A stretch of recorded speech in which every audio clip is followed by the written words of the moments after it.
Hello everyone, welcome to knowledge account. আমরা দেখবো আজকে 28 মে 2026 এর ইম্পর্টেন্ট কারেন্ট অ্যাফেয়ার্স, তার সাথে সাথে রিলেটেড স্ট্র্যাটেজিকে।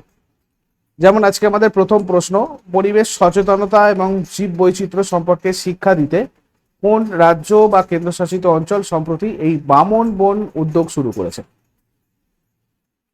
দিল্লি একটা কেন্দ্রশাসিত অঞ্চল, তো এই দিল্লি শুরু করেছে বামন বন। ডিটেলস একটু দেখে নেবো ব্যাপারটা। 2026 মে মাসে দিল্লি সরকারের বন আর বন্যপ্রাণী বিভাগ এই বিশেষ বামন বন প্রজেক্টের পরিকল্পনা করেছে। কোন উদ্দেশ্যে?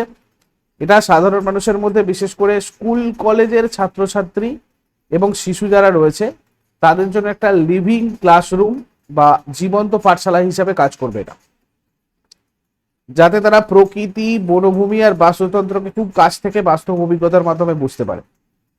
বিভিন্ন ধরনের বামন এবং ক্ষুদ্রাকৃতির উদ্ভিদের প্রজাতি থাকবে। তারপরে মে 2026 মায়ানমারের মর্যাদাপূর্ণ ধর্মীয় উপাধি মহাসদম্য জ্যোতিকা ধ্বজ এ কাকে ভূষিত করা হয়েছে? মহাসদম্য জ্যোতিকা ধ্বজে ভূষিত করা হয়েছে ডক্টর লোহারক্যাল লামাকে। মহাসদম্য জ্যোতিকা ধ্বজ এটা হচ্ছে মায়ানমার সরকারের দেওয়া একটা অত্যন্ত সম্মানজনক এবং সর্বোচ্চ স্তরের ধর্মীয় রাষ্ট্রীয় উপাধি। বিশ্বজুড়ে বৌদ্ধ ধর্মের প্রসার এবং মানবিক সেবামূলক কাজের জন্য এই সম্মাননা দেওয়া হয়। মে 2026 নেপালের বিশিষ্ট বৌদ্ধ পণ্ডিত, সমাজসেবক এবং লুম্বিনী উন্নয়ন তহবিলের উপাচার্য ডক্টর লোহারক্যাল লামাকে এই বিশেষ উপাধিতে ভূষিত করেছে মায়ানমার সরকার। ডক্টর লামা দীর্ঘ সময় ধরে লুম্বিনী সহ বিশ্বজুড়ে শান্তি প্রতিষ্ঠা, বৌদ্ধ দর্শন এবং সংস্কৃতির প্রসার এ অনন্য অবদান রেখে চলেছেন। তার এই আন্তর্জাতিক অবদানকে স্বীকৃতি জানাতে মায়ানমার রাজধানী নেপিডোতে একটা রাষ্ট্রীয় অনুষ্ঠানে তাকে এই উপাধি তার হাতে তুলে দেওয়া হয়েছে। নলেজ অ্যাকাউন্ট অফিসিয়ালে যে ব্যাচগুলো চলছে সেগুলো হচ্ছে general studies, general combined batch, bullet batch, WB upper primary, WB KP foundation batch, KP constable main exam batch. General combined ব্যাচটা তোমাদের ডাব্লিউবিসিএস, ডাব্লিউবিপিএসসি, রেলওয়ে, এসএসসি সবকটা পরীক্ষাকে একবারে কভার করবে। পঞ্চায়েত পরীক্ষারও ক্লাস তোমাদের শুরু হয়ে যাচ্ছে 2 জুন থেকে, এবং এই অফারটা তোমাদের এখনো রয়েছে 2 জুন পর্যন্ত। বাকি ডাব্লিউবিপিএসসি মিসলেনিয়াসের ব্যাচ তোমাদের চলছে পুরো দমে, ডাব্লিউবি কেপি ফাউন্ডেশনও পুরো দমে চলছে। তোমরা চাইলে এগুলোতে যুক্ত হতে পারো এবং তাড়াতাড়ি যুক্ত হয়ে যাও, অফারগুলো এখনো তোমাদের রয়েছে। কোর্স সেকশনে গিয়ে ডিটেলস আর ডেমো ক্লাস দেখতে পাবে। যদি তারপরেও কিছু জিজ্ঞাসা করার থাকে সেক্ষেত্রে চ্যাট বা হোয়াটসঅ্যাপ করে আমাদের সাথে যোগাযোগ করে নাও তোমরা। এরপরে মে 2026 আন্তর্জাতিক যোগ দিবসের 25 দিনের কাউন্টডাউন উপলক্ষে আয়োজিত যোগ মহোৎসব 2026 ভারতের কোন রাজ্যের ঐতিহাসিক ইউনেস্কো ওয়ার্ল্ড হেরিটেজ খাজুরাহ মন্দিরে অনুষ্ঠিত হতে চলেছে? তো এটা হচ্ছে কোথায়? মধ্যপ্রদেশ। 2026 সালের 12তম আন্তর্জাতিক যোগ দিবস হিসাবে যোগ মহোৎসব 2026 মধ্যপ্রদেশের ঐতিহ্যবাহী UNESCO world heritage site Khajuraho মন্দিরে অনুষ্ঠিত হচ্ছে। এই উৎসবটা প্রতি বছর 21শে জুন আন্তর্জাতিক যোগ দিবসের ঠিক 25 দিন আগে থেকে একটা বৃহৎ গণপ্রচারণা আর আউটরিচ উদ্যোগ হিসাবে শুরু হয়। কেন্দ্রীয় আয়ুষ মন্ত্রকের অধীনে থাকা Morarji Desai national institute of যোগ যৌথভাবে এই মেগা ইভেন্টের আয়োজন করেছে। বিশ্বজুড়ে মানুষের মধ্যে যোগব্যায়াম সম্পর্কে সচেতনতা বৃদ্ধি করা, সুস্থ জীবনযাত্রার প্রসার ঘটানো এবং ভারতের প্রাচীন সভ্যতার ঐতিহ্যকে বৈশ্বিক কল্যাণ মিশনের সাথে যুক্ত করার উদ্দেশ্যে। খাজুরাহোর মন্দিরগুলো ভারতের বিখ্যাত চান্দেলা রাজবংশের রাজাদের দ্বারা নির্মিত হয়েছিল এবং 950 থেকে 1050 খ্রিস্টাব্দের মধ্যে হয়েছিল। 1986 সালে এটা ইউনেস্কো ওয়ার্ল্ড হেরিটেজ সাইট, আমাদের ভারতের ইউনেস্কো ওয়ার্ল্ড হেরিটেজ সাইটের স্ট্যাটাস পেয়েছিল। নাগারা শৈলী খাজুরাহো মন্দিরগুলোতে দেখা যায়, মানে মন্দিরগুলো চূড়া আর শিখর থাকে এবং সেগুলো খুব সুন্দর হয় দেখতে। দুই ধর্মের মেলবন্ধন এই মন্দিরগুলোতে দেখা যায়, হিন্দু ধর্ম, শৈব, বৈষ্ণব এবং শাক্ত, আর তার সাথে সাথে জৈন ধর্ম। এই মন্দিরগুলো তৈরিতে কোনো রকম সিমেন্ট বা কাদা ব্যবহার করা হয়নি, বরং ইন্টারলকিং পদ্ধতিতে মূলত গোলাপি এবং দানাদার বেলে পাথর জোড়া লাগিয়ে এগুলো তৈরি করা হয়েছে। খাজুরাহোর পুরো মন্দির চত্বরের মধ্যে সবচেয়ে বৃহত্তম, জমকালো এবং বিখ্যাত মন্দির হচ্ছে কান্ডারিয়া মহাদেব মন্দির, যেটা ভগবান শিবের উদ্দেশ্যে উৎসর্গীকৃত। রাজা ধন্ডদেব এটা নির্মাণ করেছিলেন। এরপরে মে 2026-এ ভারত ডিজিটাল ইনফ্রাস্ট্রাকচার অ্যাসোসিয়েশন দেশের প্রথম ডেডিকেটেড জাতীয় প্ল্যাটফর্ম ভারত ডিজিটাল সংবাদের সূচনা কোথায় করেছে? এটা করেছে নতুন দিল্লিতে। দেশের ডিজিটাল পরিকাঠামো বা ডিজিটাল ইনফ্রাস্ট্রাকচারকে আরো উন্নত করতে এবং তথ্য প্রযুক্তি খাতের অংশীদারদের মধ্যে মেলবন্ধন বাড়াতে ভারত ডিজিটাল সংবাদ নামক এই প্রথম ডেডিকেটেড জাতীয় প্ল্যাটফর্মটা সূচনা করেছে। 2026 সালের মে মাসে দেশের রাজধানী নতুন দিল্লিতে এই জাতীয় স্তরের ফোরাম বা ডায়ালগের আনুষ্ঠানিক উদ্বোধন করা হয়। এর মূল লক্ষ্য গ্রামীণ আর শহরের ডিজিটাল বৈষম্য দূর করা এবং 5G আর AI প্রযুক্তির প্রসারে নীতি নির্ধারণে সাহায্য করা। তারপরে মে 2026-এ কোন দেশ সেনজাও 23 মহাকাশযান মারফত 3 জন মহাকাশচারীকে নিজেদের তিয়াঙ্গং স্পেস স্টেশনে পাঠিয়েছে? চীন পাঠিয়েছে সেনজাও 23 মহাকাশযান এ করে 3 জন মহাকাশচারীদের নিজেদের তিয়াঙ্গং স্পেস স্টেশনে। এর মূল লক্ষ্য চীনের নিজস্ব স্পেস স্টেশন তিয়াঙ্গং এ পৃথিবীর নিম্ন কক্ষপথে অবস্থিত এটা একটা স্থায়ী মহাকাশ গবেষণা কেন্দ্র, তো এইখানে পৌঁছানো ছিল এটার মূল লক্ষ্য। 3 জন চীনা নভোচারী আগামী 6 মাস মহাকাশ স্টেশনে থেকে বিভিন্ন ধরনের পরীক্ষা নিরীক্ষা করবেন এবং স্পেস ওয়াকের কাজ করবেন। যারা ছিলেন এই টিমে তাদের মধ্যে রয়েছেন ঝু ইয়াংঝু, ঝাং জিয়ান এবং লাই কা ইং এবং লি জিং। এরপরে 1 জুন 2026 থেকে পশ্চিমবঙ্গ সরকার মহিলাদের জন্য প্রতি মাসে 3,000 টাকার আর্থিক সহায়তা নিশ্চিত করতে কোন নতুন স্কিম বা যোজনা চালু করতে চলেছে, যার অধীনে লক্ষ্মীর ভান্ডার প্রকল্পের সুবিধাভোগীদেরও স্থানান্তর করা হবে? অন্নপূর্ণা যোজনা। এটা 1 জুন 2026 থেকে পশ্চিমবঙ্গ সরকার এই নারী কল্যাণমূলক আর্থিক সহায়তা প্রকল্পটা চালু করতে চলেছে। 19 মে 2026 তারিখে নারী আর শিশু বিকাশ এবং সমাজ কল্যাণ দপ্তরের পক্ষ থেকে এর অফিসিয়াল বিজ্ঞপ্তি জারি করা হয়েছে। এই প্রকল্পের অধীনে যোগ্য মহিলারা প্রতি মাসে 3,000 টাকা করে আর্থিক সহায়তা পাবে, আর এই টাকা সরাসরি আধার সংযুক্ত ব্যাংক অ্যাকাউন্টে পাঠানো হবে। বর্তমান লক্ষ্মীর ভান্ডার প্রকল্পের সমস্ত সুবিধাভোগীদের সরাসরি এই নতুন অন্নপূর্ণা যোজনার আওতায় নিয়ে আসা হবে, মানে মাইগ্রেট করা হবে। তবে মৃত, স্থানান্তরিত বা ভোটার তালিকা থেকে বাদ পড়া ব্যক্তিরাই বাইরে থাকবেন। আবেদনকারী মহিলার বয়স হতে হবে 25 থেকে 60 বছরের মধ্যে। আবেদনকারীকে অবশ্যই হতে হবে আয়করদাতা, মানে নন ইনকাম ট্যাক্স পেয়ার হতে হবে। কোনো স্থায়ী সরকারি চাকরি করতে পারবেন না অথবা রাজ্য বা কেন্দ্র সরকারের কোনো নিয়মিত বেতন বা পেনশনভোগী হতে পারবেন না। নতুন আবেদনকারীদের জন্য 1 জুন 2026 থেকে একটা ডেডিকেটেড অনলাইন পোর্টাল খুলে দেওয়া হবে, সেখানে সবাইকে ফর্ম ফিল আপ করতে হবে। যতদিন না ফর্ম ফিল আপের কাজ সম্পূর্ণ হচ্ছে এবং নতুন করে চালু হচ্ছে অন্নপূর্ণা ভান্ডার, ততদিন লক্ষ্মী ভান্ডার সবাই পেতে থাকবে।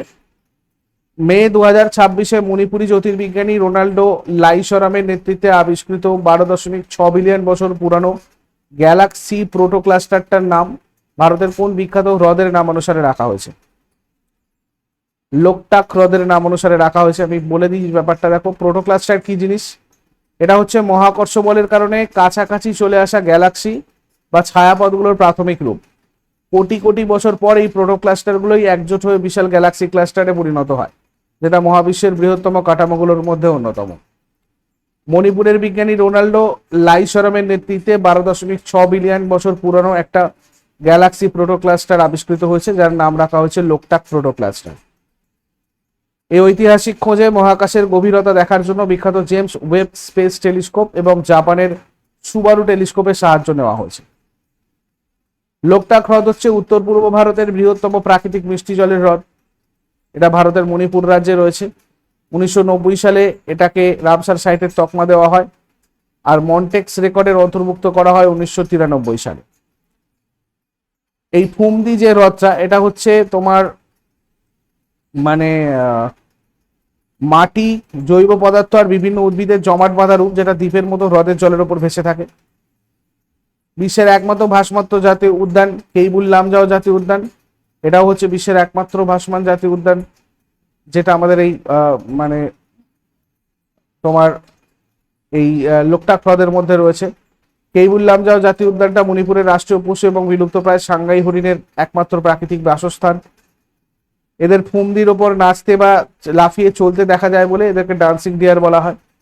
এরপরে 27 মে 2026 তারিখে জল ব্যবস্থাপনায় কৃত্রিম বুদ্ধিমত্তা এবং আধুনিক প্রযুক্তির ব্যবহার নিয়ে ভারতের প্রথম national AI summit on water 2026 কোন শহরে অনুষ্ঠিত হতে চলেছে? এটা হচ্ছে তোমার কোথায়? বেঙ্গালুরুতে। 27 মে 2026 তারিখে কর্ণাটকের বেঙ্গালুরুতে ভারতের প্রথম national AI and digital water summit অনুষ্ঠিত হতে চলেছে। এটা যৌথভাবে আয়োজন করছে Bengaluru water supply and Suarez board এবং এলেটস টেকনোমিডিয়া প্রাইভেট লিমিটেড। এই সম্মেলনের মূল উদ্দেশ্য শহুরে জল ব্যবস্থাপনায় কৃত্রিম বুদ্ধিমত্তা, ডিজিটাল টুইন এবং জল অপচয় রোধ, ডেটা গভর্নেন্স আর সাইবার সিকিউরিটির মতো আধুনিক প্রযুক্তিকে কাজে লাগানো। National AI summit on water 2026-এর 5টা মূল স্তম্ভ হচ্ছে কৃত্রিম বুদ্ধিমত্তা, ডেটা চালিত শাসন ব্যবস্থা মানে data driven governance, smart infrastructure, sustainable investments, climate resilient water security. এরপরে সম্প্রতি নতুন দিল্লিতে প্রকাশিত হওয়া প্রধানমন্ত্রী নরেন্দ্র মোদীর সাথে দীর্ঘ রাজনৈতিক অভিজ্ঞতার পর ভিত্তি করে লেখা আপনা আপন নরেন্দ্র মোদীর সঙ্গ মেরে অনুভব বইটা কে লিখেছেন? এটা লিখেছেন শিবরাজ সিং চৌহান। আপনা আপন নরেন্দ্র মোদীকে সঙ্গ মেরে অনুভব। বর্তমান কেন্দ্রীয় কৃষি এবং কৃষক কল্যাণ মন্ত্রী রয়েছেন এই শিবরাজ সিং চৌহান। এই বইটাতে প্রধানমন্ত্রী নরেন্দ্র মোদীর সাথে তার গত কয়েক দশকের দীর্ঘ রাজনৈতিক পথ চলা, ঘনিষ্ঠ সহচর্য এবং ব্যক্তিগত অভিজ্ঞতার নানা দিক তিনি তুলে ধরেছেন। এবার 19 মে 2026 তারিখে অনুষ্ঠিত হওয়া তৃতীয় ভারত নর্ডিক সামিট এর আয়োজক শহর নিচের কোনটা ছিল? নরওয়ের অসলো। 19 মে 2026 তারিখে নরওয়ের রাজধানী অসলোতে এই উচ্চ পর্যায়ের কূটনৈতিক সম্মেলনটা সফলভাবে সম্পন্ন হয়েছে। এই সামিটে ভারত 5টা নর্ডিক দেশের মধ্যে পরিবেশ বান্ধব প্রযুক্তি নিয়ে বড় চুক্তি হয়েছে। এটা হচ্ছে ভারত আর ইউরোপের উত্তরভাগে অবস্থিত 5টা নর্ডিক দেশের মধ্যেকার একটা বিশেষ উচ্চ পর্যায়ের কূটনৈতিক প্ল্যাটফর্ম। আর নর্ডিক 5টা দেশ হচ্ছে ডেনমার্ক, ফিনল্যান্ড, আইসল্যান্ড, নরওয়ে আর সুইডেন। ওকে, নেক্সট যেটা দেখবো সেটা হচ্ছে প্রথম ভারতীয় টেস্ট পাইলট হিসাবে কাকে আমেরিকার মর্যাদাপূর্ণ society of experimental test pilot এর ফেলো নির্বাচিত করা হয়েছে? কে বেণুগোপালকে। হিন্দুস্তান এরোনটিক্স লিমিটেড এ কর্মরত কে বেণুগোপাল প্রথম ভারতীয় টেস্ট পাইলট হিসাবে বিশ্বখ্যাত society of experimental test pilots এর ফেলো নির্বাচিত হয়ে ইতিহাস তৈরি করেছেন। এই এসিটিপি হচ্ছে বিশ্বের নামী টেস্ট পাইলট এবং মহাকাশ বিজ্ঞান পেশাদারদের নিয়ে গঠিত একটা অত্যন্ত মর্যাদাপূর্ণ আন্তর্জাতিক সংস্থা, যেখানে প্রথম কোনো ভারতীয় টেস্ট পাইলট এই সম্মানজনক পদ পেয়েছেন।